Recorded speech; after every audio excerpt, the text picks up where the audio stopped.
Couple of weeks ago, I brought a chart of the Herodian family for you. If you weren't here, didn't get one, fill yourself with this. It's like a program at a baseball game. You can't tell the players without a program.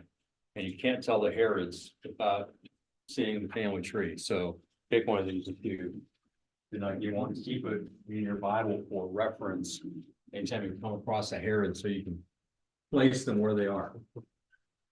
All right, so good morning, everyone. Welcome to our study in the Gospel of Luke. So if you haven't already opened your Bibles to Luke chapter 9. Luke chapter 9. We were looking last time at the miracle of the 5,000 being fed. Some call it some different word names that are given to it. And we're kind of in the middle of that, but we ran out of time anyway. So let's just read again what has taken place, starting with verse 12. Luke 9:12. Now the day was ending, and the 12 came and said to him, "Send the crowd away, that they may go into the surrounding villages and countryside and find lodging and get something to eat. For here we are in a desolate place." But he said to them, "You give them something to eat." And they said, "We have no more than 5 loaves and 2 fish, unless perhaps we go and buy food for all these people." For there were about 5,000 men. He said to his disciples, "Have them sit down to eat in groups of about 50 each." They did so, and had them all sit down. Then he took the 5 loaves and the 2 fish, and looking up to heaven, he blessed them and broke them, and kept giving them to the disciples to set before the people. And they all ate and were satisfied, and the broken pieces which they had left over were picked up, 12 baskets full. So I think I want to consider in verse 16 or after verse 16, considering what Jesus did. He kept giving this food to the disciples, who then gave it to the people. I don't know if I mentioned this last week or not, but this is the only miracle recorded in all 4 Gospels.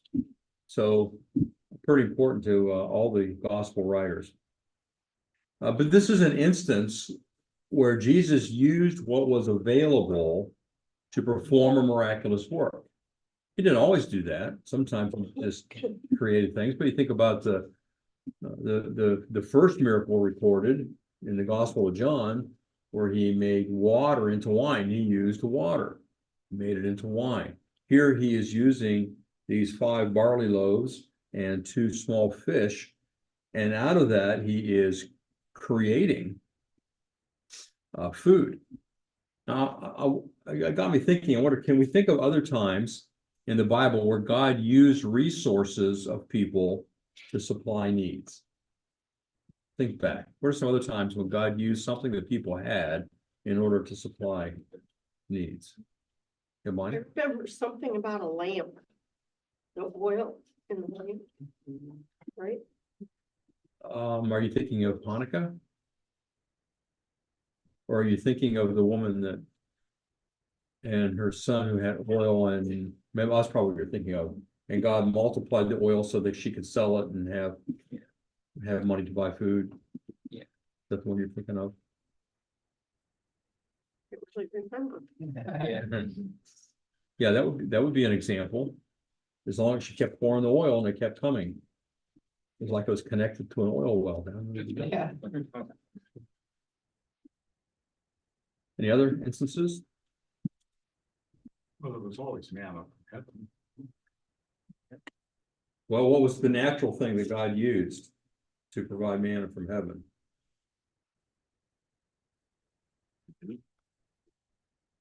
There's lots of speculation as to what that actually was. That maybe it was something that grows on the trees there. But as far as the biblical account, we don't have indication that there was anything else. It just, the manna appeared. So what's something though that somebody already had that God used? Was it Elisha? And the woman had a little flour left and she was gonna make one last meal. And then he said, no, that's gone, all the way through, and he did. right. Yeah. That was the widow of Zarephath. That was, I think that was Elijah, wasn't it? Elijah. Yeah, I think it was can't Elijah. remember. I Yeah. get mixed up. Yeah, Elisha was the one where just the oil was replenished to sell. Elijah, it was oil and flour to make food.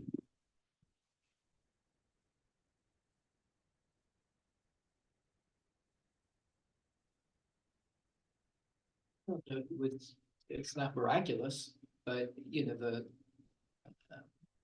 know, all the giving of the tithes and all the different things towards the making of the tabernacle, the Mhm. temple, and all the skills and all the sacrifices and it's, Yeah, God used that, God used what they had. what they had to make that. It's a stretch, but he used men. Strength, when they were heavily outnumbered, at times they were able to easily defeat a opponent that they should never have had an Mhm. opportunity to defeat because they were incredibly outnumbered, but they were able to beat them. Yeah, look at all the battles that the Israelites fought going into when it came in the land of Canaan without losing anybody in battle. Yeah. Yeah. Was the wedding in Cana count, and they used the water Yeah. was there? Yeah. Yeah, used water.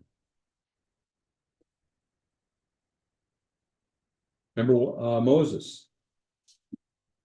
God said to Moses, "What's that in your hand?" What was it? His staff. And what did God do? It was, Turned it into a snake.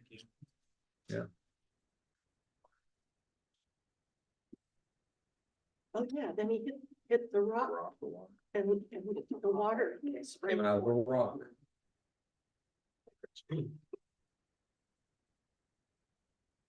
Going back to the whole warrior thing that Frank was talking about too. Reminds me of David.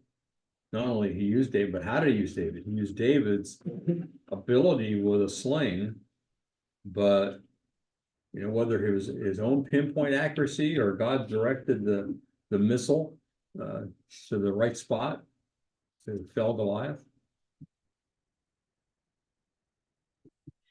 I heard something, and he said that he's not sure that this is true, but it is kind of neat that Goliath is Golgotha, Goliath. That may be where that happened, and that's why that was called Golgotha, but he didn't say that was for sure. He just said that it could be. Hmm. Could be. I'd have to look into that. I know, I thought that was kind of interesting, but it's called gas, because it's Goliath of gas, Uh-huh. that's how he did it. Not that it has anything to do with what we're talking about. It just comes in my head. Stretch. You never know.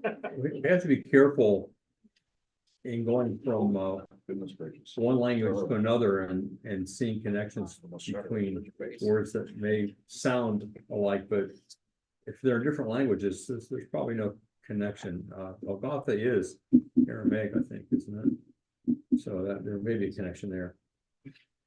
But anyway, let's see who else. Well, let's look at one that, because of its similarity, turn over to 2 Kings, chapter 4.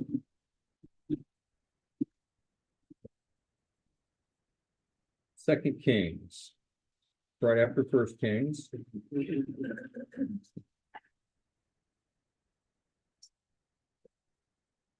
Second Kings 4.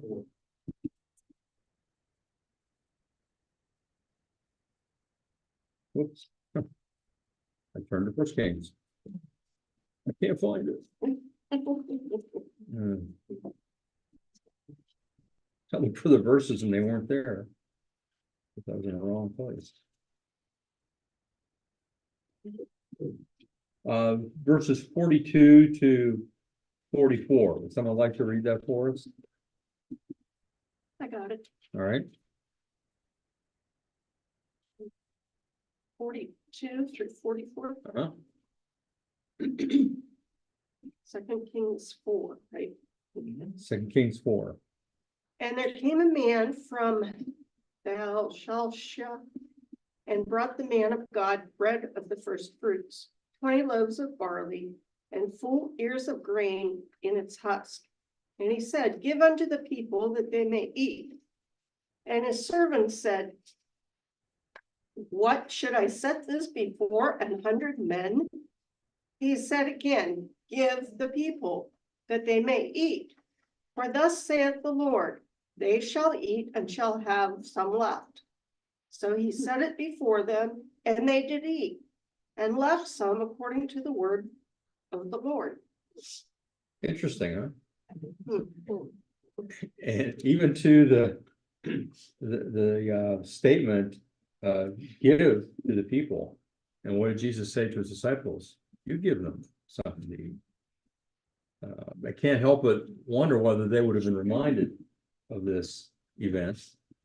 And it's one of the many connections that appear to be in what Jesus has been doing in Galilee to the prophets Elijah and Elisha and the things that they did.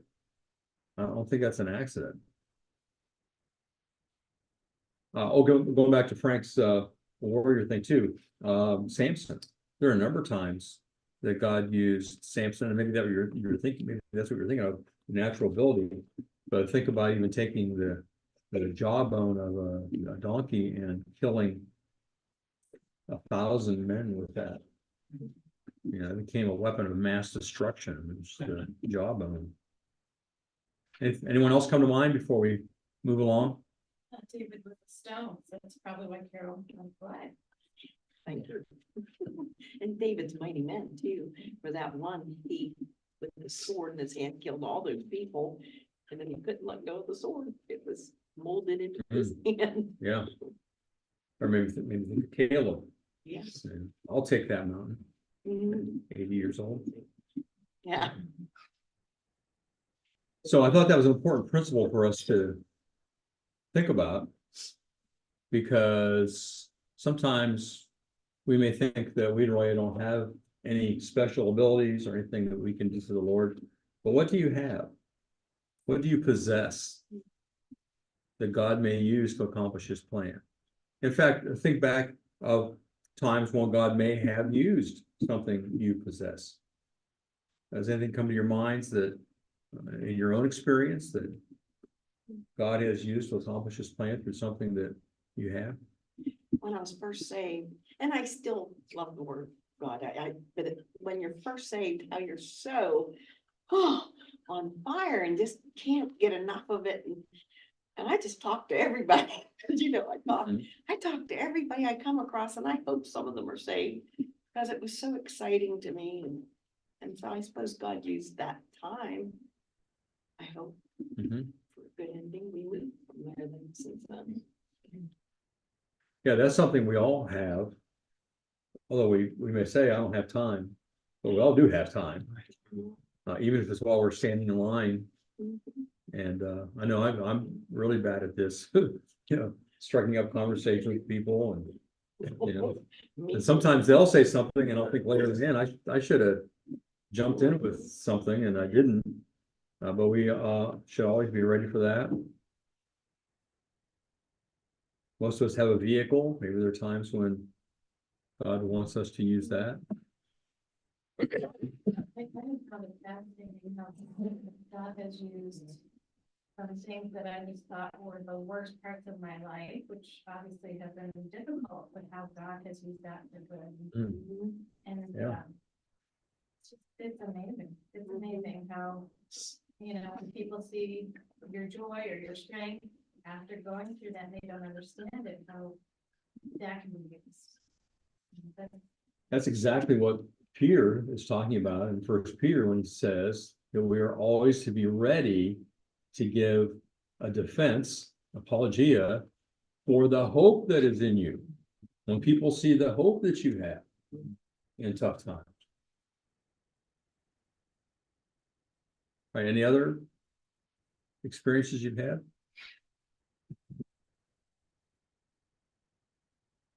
All right, so a lot of different, we could think almost anything that we possess, including ourselves, our talents, things that God can use to accomplish His plans. All right, so God did use things that the disciples were able to find in that crowd to feed them all, and as far as I know, the record here, there were no complaints recorded.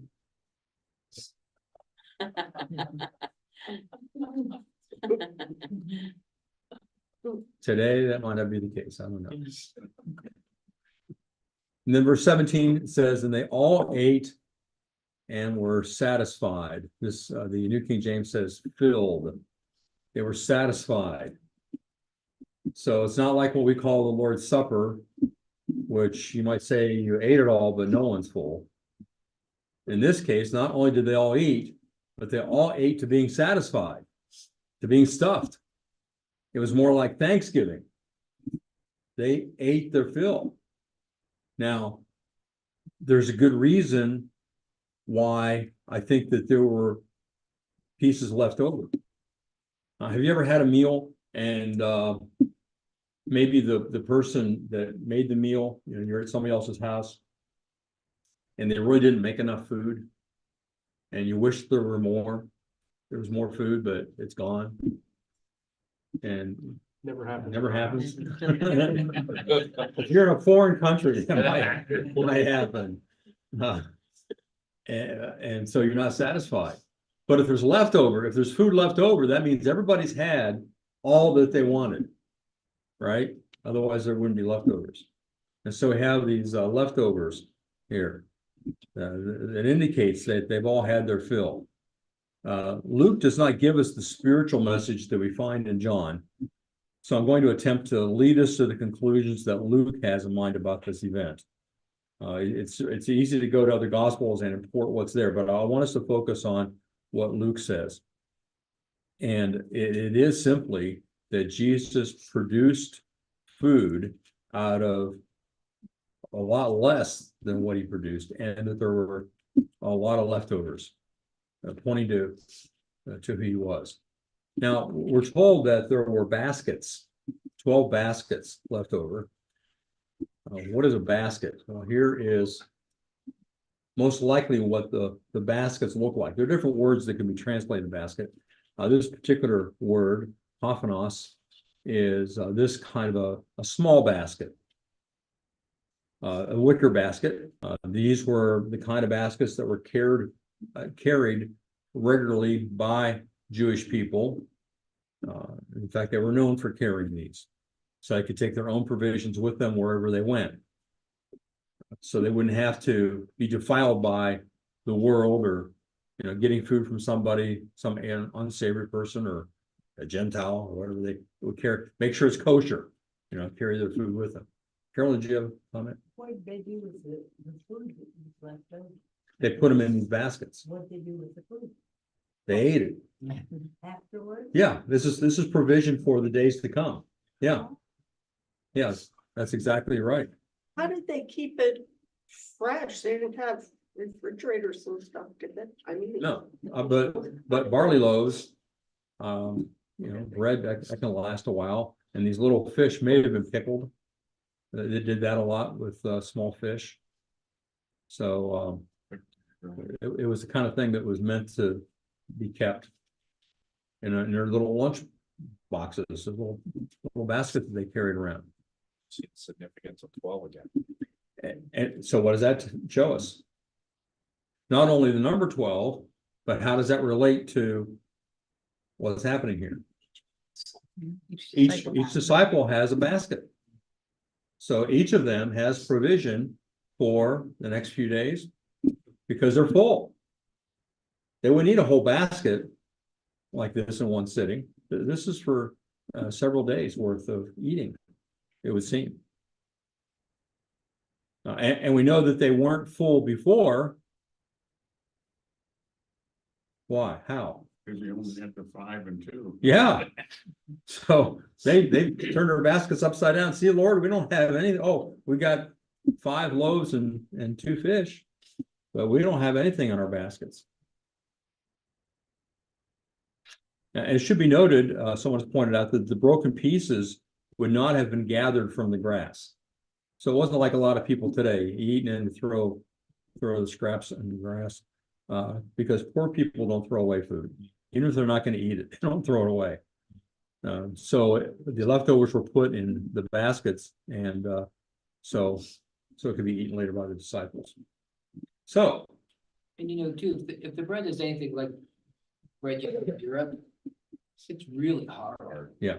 You know, it's not this soft, fluffy, nice little American bread that we all like. It's hard, the crust is hard. They sit it out for, you know, on their counter, you know, nothing, no bag. almost like it has nothing. lacquer on it. Yeah, I mean, it just, we had that, actually had a machine that you had to do to cut the bread because the crust is so hard.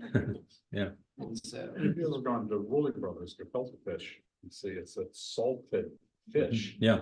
that, I mean, you could like kill somebody, I'll give them a jawbone.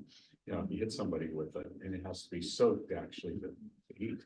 All right, so the provision of the Lord that we recognize right away was for the multitudes. But that wasn't all he was providing. He was also providing for the disciples for future days. And so then if you relate the 12 disciples to the 12 tribes of Israel that we talked about before, this overflow may represent the idea that Israel can continue to be fed by the Messiah. John gets into that more in his gospel, and maybe Matthew too. So observations of the whole event. That this miracle is of supreme importance with tremendous impact upon those who experienced it, as well as today who can read of it, can at least be inferred by the grand efforts made to explain it away. Now, this miracle must really be important, because if you read the literature on Jesus' life, anybody who is not a strict believer in Jesus, someone who believes that he is the Son of God, etc., and there, believe it or not, there are lots and lots of people out there who do not believe in miracles, do not believe the Bible, but study the Bible, and are professors at universities and seminaries and teaching the Bible, even though they don't believe it. And they all have to come up with explanations for stuff. And boy, they've come up with a lot of explanations for this particular miracle because it is so important. And I'm not going to list the various attempts to denigrate this miracle by spurious rationalizations, but suffice it to say that this work of creation was accomplished in such a way as to leave no doubts as to its miraculous nature. Consider the number of people who were witnesses.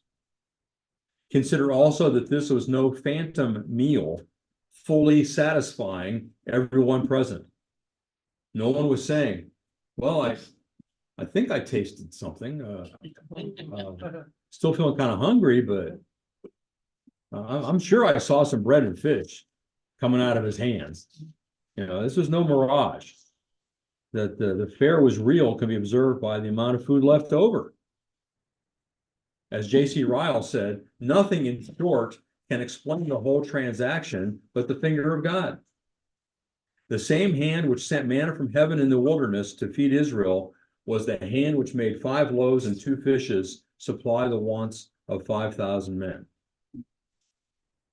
And then secondly, looking back over the event, as Jesus demonstrated his ability to supply the physical needs of those in attendance on that day, is he not also able to supply any and all of our spiritual needs? That great multitude certainly represents the mass of people throughout time who are in desperate need of spiritual sustenance. And the distributing disciples stand in for all those who give out the gospel of Jesus, the bread of life. So there are 2 lessons you can take from this. To the crowds, the lesson is that Jesus can supply their needs. That's what he wants them to understand. And he wants them to make that transfer then from physical to spiritual, which we know from the other gospels they do not do. And to the disciples, the lesson is that the provision which Jesus gives comes through the disciples, just as the proclamation of the kingdom message and healing had in their previous message. So he's reinforcing what they'd already been doing. He's giving them a lesson to reinforce all of that. All right, any comments or questions about this whole event? Just trying to think of where it is. I'm terrible at knowing addresses, but where it says that it's pressed down and flowing over and all that, and that is what he Pressed did. down, shaking together. Yeah, shaking, yeah. Oh. His grace is, it never stops. It's from his hand. And it's pressed down, running over. And that's what he did. Yeah, probably talk about this next Sunday school, but I don't know.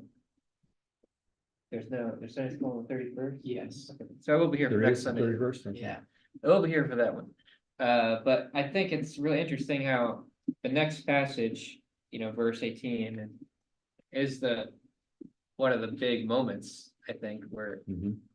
the disciples and Peter specifically is like, oh, they understand who Jesus is, and Mhm. the fact it comes right after this miracle, which is in all four gospels, seems to be, I think that's purposeful, or it might have happened. I mean, it's not necessarily exactly chronological. Yeah. Necessarily, but there's a reason that those things are, Certainly, in Luke's mind, there's a connection. Yeah. Mhm. and just the fact that this miracle is in all four gospels, to me, it speaks of how well known this was. Like, Mhm. it wasn't just, it wasn't an obscure, like Jesus talking just to disciples type thing that no one except someone who's there would know. Right, Everybody knew this. Yeah. And so, because in the early years, you might not have access to all four gospels. But no matter which gospel you had access to, this event is there. and putting it and having in the gospels, like there'll be someone in the area, so like, oh yeah, I heard about that back Mhm. when it happened, because there was 5,000 men there, thousands of people there. Yeah, And they told people, so. can imagine somebody saying, hey, my grandfather was there. Yeah. Yeah. Good perspective. I think too, when you were saying it, it made you think of the Lord's Prayer. Give us this day our daily bread, Mhm. and he does. Physically, but then this, the spiritual food aspect of it. Because even aside from the fact that Luke doesn't make a spiritual connection, we know that Jesus didn't perform miracles just for the heck of it to do something. There's always a lesson involved there.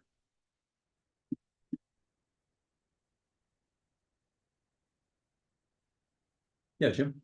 This doesn't really apply to this, but it made me think. I read something this week.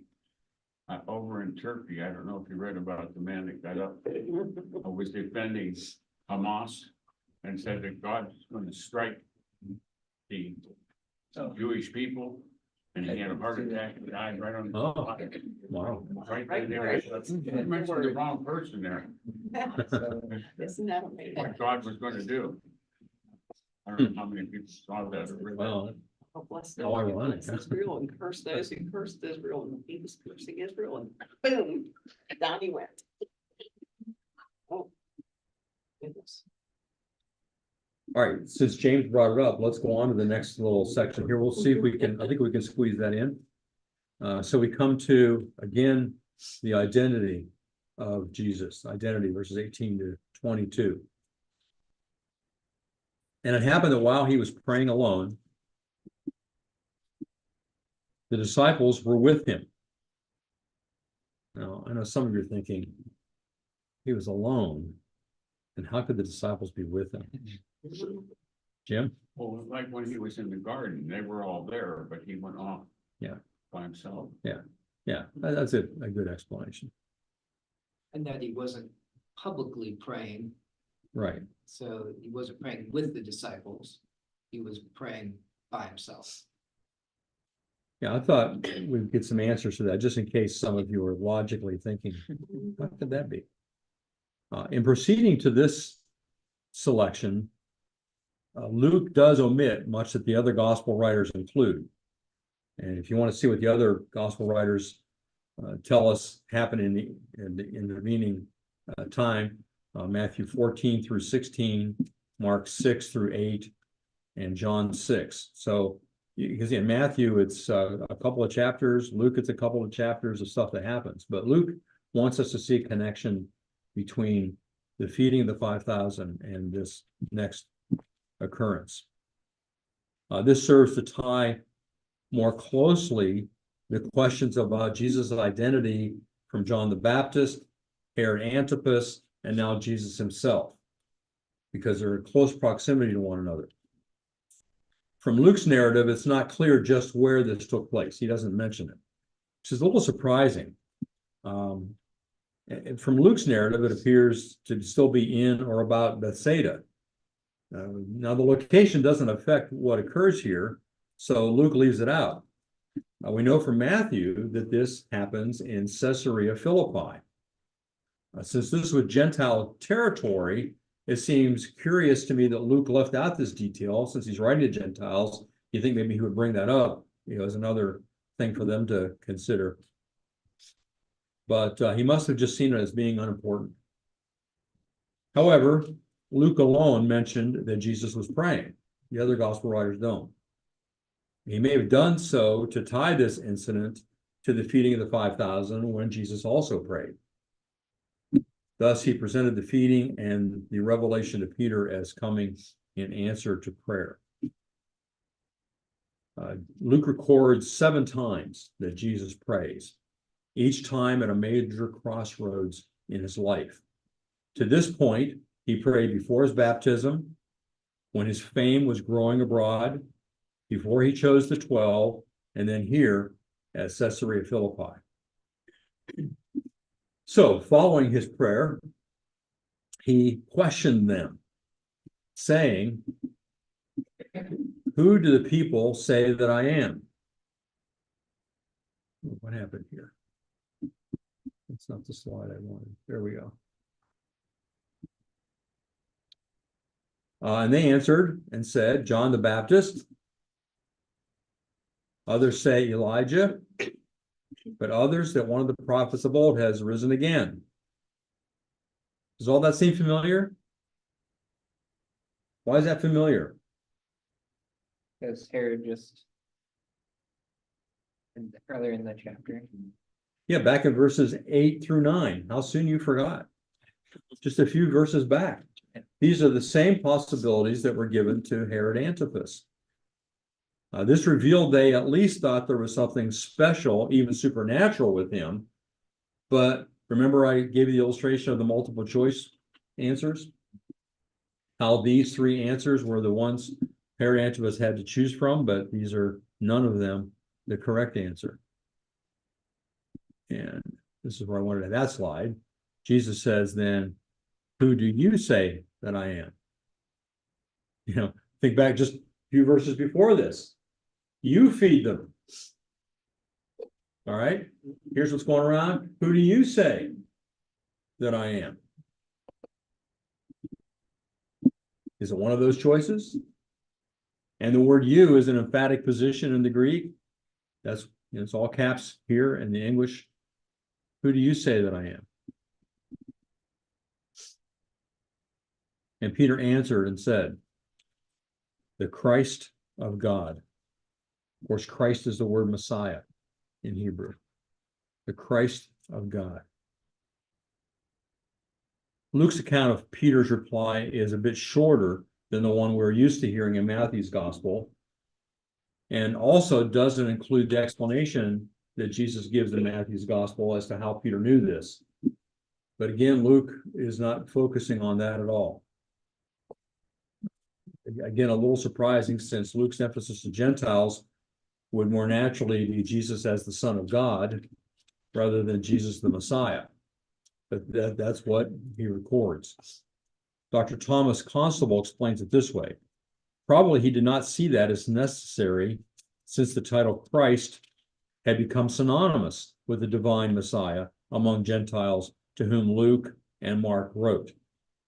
Thus, Luke appears to have assumed that his readers would understand Peter's confession of Jesus as the Messiah as a confession of his deity. But Peter says, you know, answer D is not given by the people. So I'm going to tell you the correct answer. It's Christ. You're the Christ of God. You're the Messiah of God. Now, of what importance is the fact that he put of God there? Instead of just saying you are the Messiah.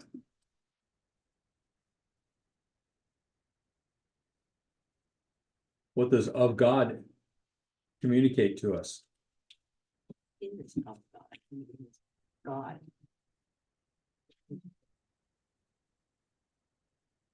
Taken from God. Okay. The word we call it in language called a genitive.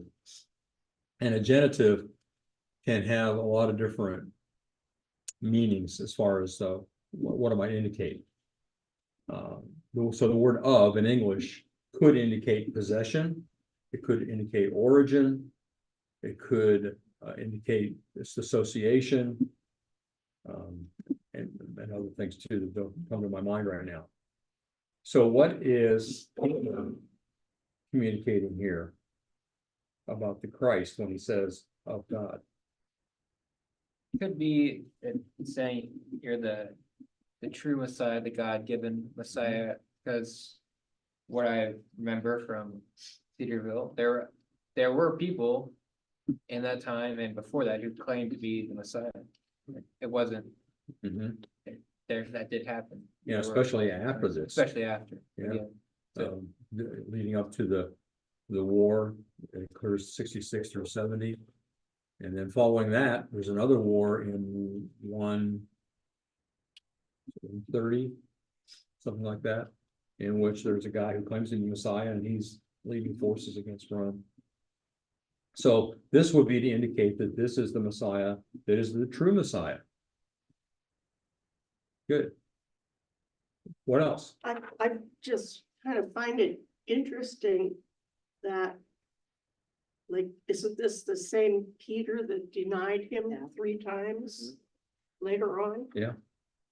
It's just kind of, So he's bold among his friends here. Scared. Yeah, Barb. he's saying that Christ is equal to God. Or because it could say he's associated with God in such a way that he is equal. And the other possibilities I mentioned too, that his source is God. All those things I think are wrapped up. I don't think it's an either or you got to pick one. I think all these things are true. He is the Messiah of God, the Messiah sent from God, the Messiah who is God, the Messiah who is the true Messiah. All those things are true.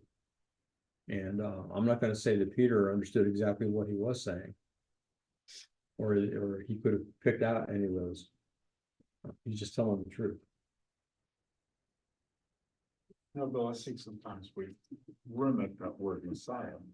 That out of the Old Testament, that was such a well-known, important, forward-looking thing. You got to remember, the men came from the Orient, from the East.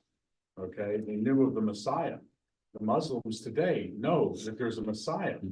Okay, but their Messiah isn't the Messiah of. And I was going to ask you what that word for God was. Is it So, So, but they believe that, you know, it's still that figure of promise. And we know that promise by name. And I think that's the first declaration of it right there. and his name Word across. was Jesus. His name was Jesus. Jesus. And Jesus did not refer to his father as Allah, he referred to him as Well, and the Muslims believe it's a sacrilege to consider that Allah could even have a son. So that's not even possible. Well, we're out of time. And so we'll continue with Jesus's response to what Peter says. It's a little different than the response we find in Matthew. And both things happen, but a little different emphasis that Luke gives us here, which we'll take up in 2 weeks. Merry Christmas to all of you. Worship the Lord.